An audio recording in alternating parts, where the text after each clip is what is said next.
পবিত্র ঈদুল আজহাকে সামনে রেখে নারায়ণগঞ্জের রূপগঞ্জ উপজেলায় জমজমাট হয়ে উঠেছে কোরবানির পশু মোটাজাতকরণ কার্যক্রম। উপজেলার ৩০০টির বেশি খামারে প্রাকৃতিক উপায়ে মোটাজাত করা হচ্ছে প্রায় ১৭,০০০ গরু, ছাগল ও দুম্বা। বিস্তারিত থাকছে মাকসুদুল হোসেন তুষারের প্রতিবেদনে। স্থানীয় খামারিরা জানাচ্ছেন, পশু মোটাতাজাকরণে কোনো ধরনের ক্ষতিকর ইনজেকশন বা কেমিক্যাল ব্যবহার করা হয়নি। খৈল, ছোলা, ঘাস ও ভুসি দিয়ে দেশীয় খাবারের মাধ্যমেই পশু পালন করা হচ্ছে।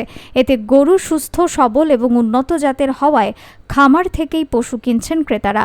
রূপগঞ্জ উপজেলা প্রাণী সম্পদ কর্মকর্তা ডাক্তার সজল কুমার দাস জানান, খামারিদের নিয়মিত প্রশিক্ষণ, সঠিক খাবার ও ঔষধ ব্যবস্থাপনার ফলে এখানকার পশু সুস্থ ও চাহিদা সম্পন্ন।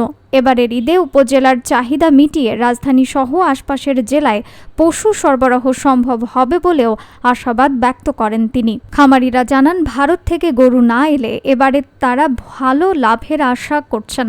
ক্রেতাদের নিরাপদ, স্বাস্থ্যসম্মত পশু নিশ্চিত করতে উপজেলার মেডিকেল টিমও প্রস্তুত রয়েছে।